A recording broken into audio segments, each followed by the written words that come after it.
Hey everybody, this is Jason Creel. You're watching The Lawn Care Life, and I got a special guest with me today. It's Paul Jamison. You most know him probably from his green industry podcast, both on Podcast World, on Instagram, on YouTube. But Paul, thanks for being with me. I'm going to ask Paul some questions today about dealing with customers, about pricing lawn care, and hopefully you're going to get some good advice from Paul Jamison.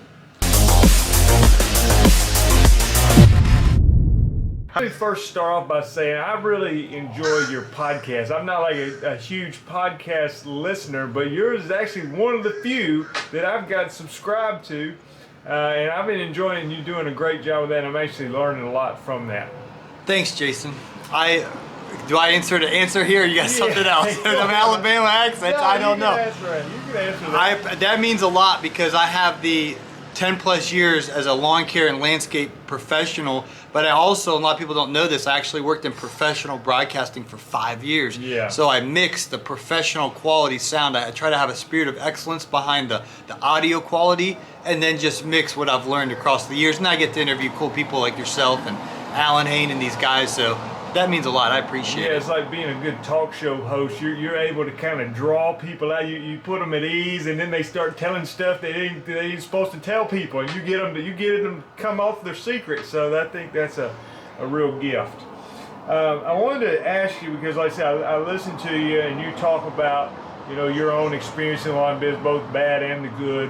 And just by the way, if you're looking Paul up, it's Green Industry Podcast. You can go to his website, greenindustrypodcast.com, and find him on the major podcasting platforms, or the non-major ones like I was listening to. Paul was on because I was using Podbeam, and I said, man, Paul's on Podbeam too. So anyway, to get into the questions though, you're dealing with these high-end clients in Atlanta.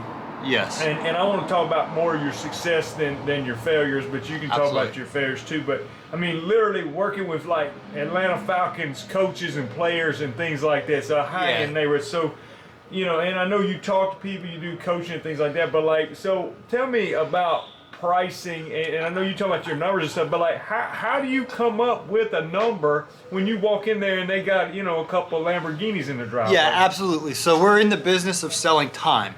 And the customer is hiring you to provide the lawn care service. But what I have to get to immediately is measuring how much time is this going to take me. Because once I know how much time, is this property going to take me 33 minutes, 38 minutes, 45 minutes? I'm not exaggerating. I need to get it down to the minute. And so what my mentor taught me years ago is it doesn't matter if there's a Lamborghini in the driveway, or I just chose to work in an area that's where the rich folks are. I work in one neighborhood. It's where the head coach of the Falcons, the captain, defense coordinator, I mean, these are like, it cycles if they lose the Super Bowl, you got new coaches in next year, but I've been working for these guys. So I don't say, oh, Lamborghini or Honda Accord, I don't let that influence my price. What I let influence my price is their square footage and how many bushes are there. Are there any nuisances, like I can't take a big mower in the backyard, things of that nature. So I'm looking and I'm measuring how many square feet this property is. So I have a pricing matrix that has all my history of, if I want to look up, I had a yard that was 4,300 square feet. I can know on an average what that property earns me per man hour. So then I can say, okay, well, Mrs. Smith's yard's 4,300 square feet. Pretty basic, the bushes, and there's no access, it's easy, plain Jane yard. I can compare that because I keep track of my numbers with what is a previous yard that's 4,300 or 4,400. I have ranges, and I compare that price to that, and that's going to tell me if I want to hit $60 per man hour that I need to price it at this point. And so I have a very complex spreadsheet that it's actually taken us 10 years to figure out this information. But I'm selling time, even though we're doing the service. How long is this service going to take me? Because if you're off by just 20 minutes, it shrinks your profit margins, or you don't have any profit margin. So the competition is cutthroat. So I'm at an advantage because I know my numbers. I know how much time this property is going to take me. I know what I need to earn per man hour by my overhead cost recovery. Am I getting too deep for you, Jason? No, I know. Deep enough. I'm just in 2000, I'm not deep enough. No. These Bama boys, man. All they do is win, huh, Jason? That's right. All we do is win championships. Oh, I'm trying to bring championship caliber here. Jason brings the championship caliber to my podcast, but it's a mixture of how much time is this property going to take me, knowing 2019 what was my overhead. I'm not going to go through the items of every piece of overhead, but what's my personal salary that I want to make, what's my actual overhead, how many billable man hours are we working, and all of this goes into a system. So I'm not just putting my finger in the air, oh, Lamborghini. I do know, and I've asked a lot of questions, I do know what the market's paying. So I do know, not my customers, but I can say, oh, that person over there in the corner, they're $400 a month for all inclusive. I know, but I don't let that influence me too much because I've worked in the same neighborhood for 10 years. I've watched these guys come and go. The only companies that haven't come and go are, and I'm not going to say names, if you're not in Atlanta, you wouldn't know these companies, but they're the big companies. Yeah. They're the ones that stay because they know their prices, and they don't let their prices dictate. They don't go out and say, well, I'm going to charge you this because that's what the other person's charging. Yeah. They measure, and so I'm around and they're around, but these other guys aren't around that just throw up a number because that's what everyone else is charging. But I do keep in mind the market. You can't just make up a high price just for the sake of it. You make a good point that the big companies are the ones that survive, and they charge more, and it's just like, it's pretty much common sense that if you're not charging more, you're probably not going to make it. I will say this though, I do charge more if I feel like it's a white hot lead. Like I'll have some customers that just love us, and they'll say, hey, my girlfriend, they were at the pool, and my girlfriend's going to be texting you do her lawn, and I know if it's a pool, Paul's our guy, I'm in. I already know it. So I don't want to take advantage of that and give them because I know no matter what they say, they just moved here from the Arizona Cardinals or the New York Giants, or these guys are football players, right? They have the money. They don't even know. It's just I get their card on file. So I will pad it sometimes. Not, it's reasonable. But if I know it's in the bag, I'm going to bump it up a little bit. So I'm going to be honest. I do that. But that's not my business model. My business model is my spreadsheet. All right, let me ask you to put your psychologist hat on for just a minute, because you've been in this, and you talk to people, you do coaching sessions with people, and you've seen that so many people are afraid of a profitable price, and sometimes even to the level that, and I've done this, but I mean, we'll have a low price, and we know we're not making a good profit on that yard, possibly even losing money if we really look down at the numbers. And what is it that's so hard to go up on your prices? And so let me make a two-part question. If that happens, should you go up like then, or wait till the end of the year? And then why is it so hard that we just think, man, I'm just nervous about going up on Miss Smith's price? Yeah, so don't wait till the end of the year. If you're not profitable, like my mentor told me, Paul, you're paying these people to go work at their yard and sweat. Georgia's hot in the summer, just like Alabama. So you got to raise those prices immediately. But the inevitable thing is, if you price the job too low, and then you actually grow up and you get professional, you know your numbers, and you realize I'm charging $35 per maintenance, and it's taking me an hour, you're making $35 a man hour, you have no chance of making in this business at $35 a man hour. You really need to be charging $60 for that property, or be more efficient, one or the other. And so what you need to do is probably let that customer go, because you're never going to get them. If you say, hey, Mrs. Smith, I've been charging you $35, but we're going to raise our price to $60, it's not gonna be successful. You can't raise your price 45% or whatever it is. You need to raise your price like Wendy's, incrementally, right? The junior bacon cheeseburger. I write about this in my book, Jason.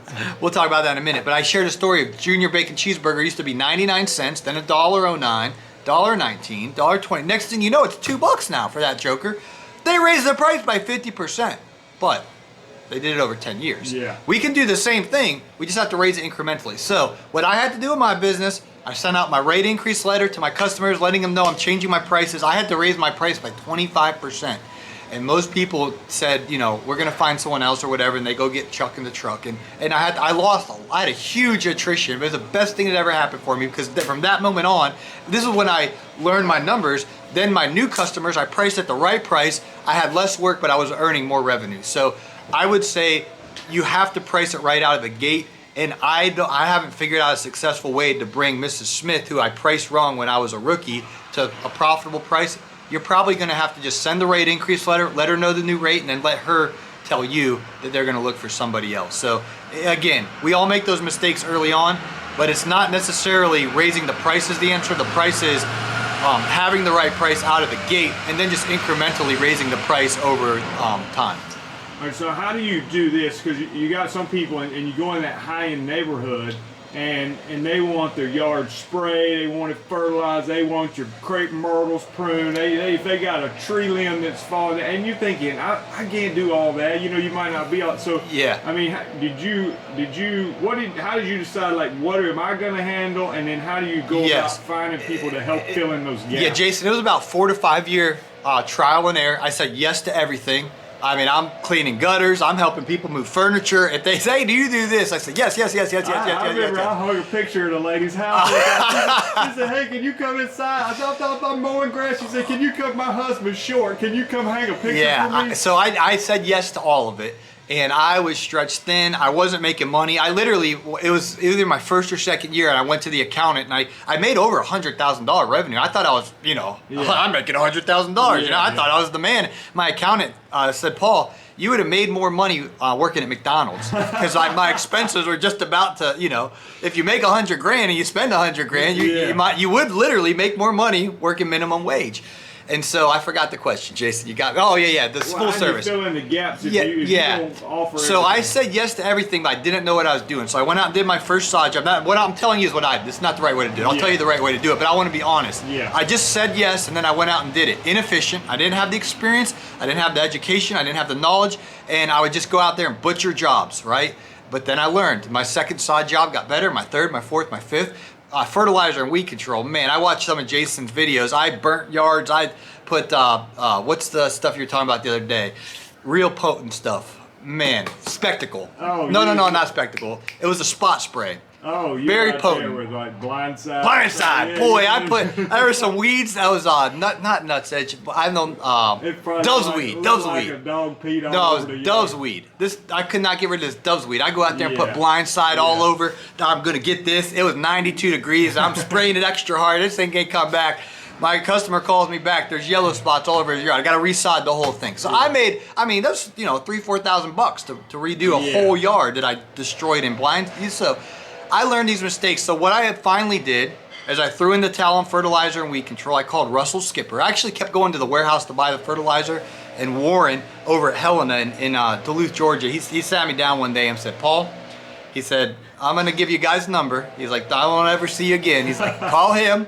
Have him come out," because he knew I was doing the head coach and these big people. He's like, "You don't know what you're doing," and he's like, "Just have Russell come do it and get rid of the headache." So I subcontract out that. I subcontract out the grading because I didn't have a skid steer, or either we had access to a Toro Dingo now with the cultivator, but we didn't have any of that. So I just started subbing it out, raising my price, finding out what I enjoy doing, what I like doing, and then over the years I actually built a network of excellent subcontractors. And so now I got a great tree guy, Chance, and Scotty with the stumps, and Jamie, and I'm 100% out of the field, 100% out of the field, and it took me a while to get to that point, but that's how we roll. And what would you have a comment on whether people should do like year-round contracts with these like high-end people, or just it's kinda twofold. Like charge It's twofold. The best practice in Atlanta is you start March 1st, you go through November 30th, and then you'll charge them the same amount per month for that span, and then just say, "Hey,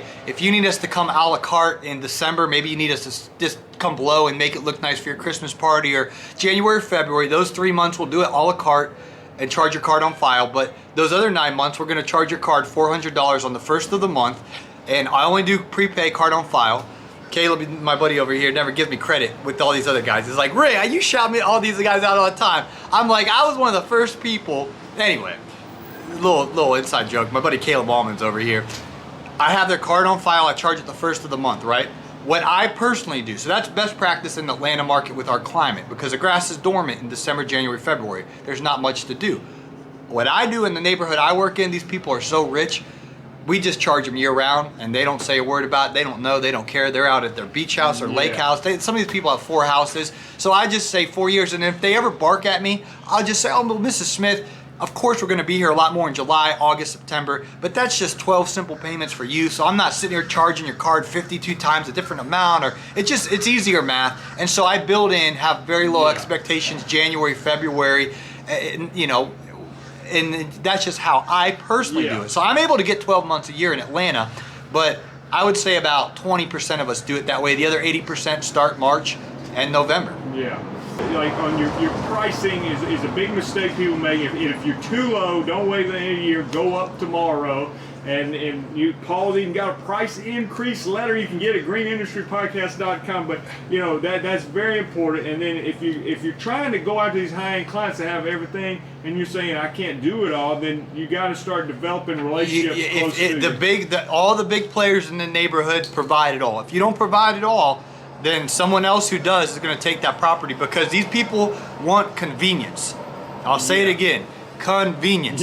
They do not want to pay you and then pay the fertilizer and weed control guy and then pay the tree guy and the stump grinder and all this stuff. Forget about it. The money's not the issue when you live in a $1 or $2 or $3 or $4 million home.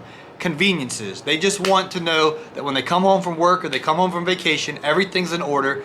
Their card's on file. They don't even notice. And so if you're only offering a certain amount of services, you're not going to survive, at least in the high clientele neighborhoods. So that might make it in the lesser areas, but it won't where these people value convenience. So I learned to say yes, but then I actually had a plan to back it up. So you'll lose business hand over fist if you're just mowing grass or just doing one or the other, because they're going to call in one of these big, you know, $16 million revenue companies. We have a lot of those kind of companies in the Atlanta market that do everything. So you gotta play their game. And also just thinking about, you said like I made $100,000, but I basically spent $100,000, so I really made almost that. Like, what should people look at at the end of the year? Let's say you only evaluate once a year, which I'm not recommending, but let's say at least once a year you get your taxes back. And you know, people just like look at the revenue and say, wow, I had a great year, but so it's monthly. And I actually met my bookkeepers at your event, Megan and Joey Coberly. I met them at your event. That was a while ago. And what they do, they're my personal bookkeepers. They have what's called a profit meeting, and we go over our profit and loss statement. And they're not just sharing my reports. They're saying, Paul, why was this so low? Or hey, this seems a little off. And that first month you hang up and you like want to throw your laptop down, and you'll get mad at Megan because she's like, she'll just tell you you're not doing a good job. I mean, she'll be very polite about it, but like, hey, this seems a little low. You know, she'll like say these questions that just sting you. So what happens is the next month I realize I'm gonna put more impressive effort into this, and so you can't wait to get your tax return back to figure out how you did for the year. It really needs to be monthly, weekly. My buddies that used to work at Brickman's, now Brightview, but he used to work on their sale. I'm giving you a big secret here, okay? I hope this don't get flagged to take down, Jason, but these guys, it won't. I'll say it like this.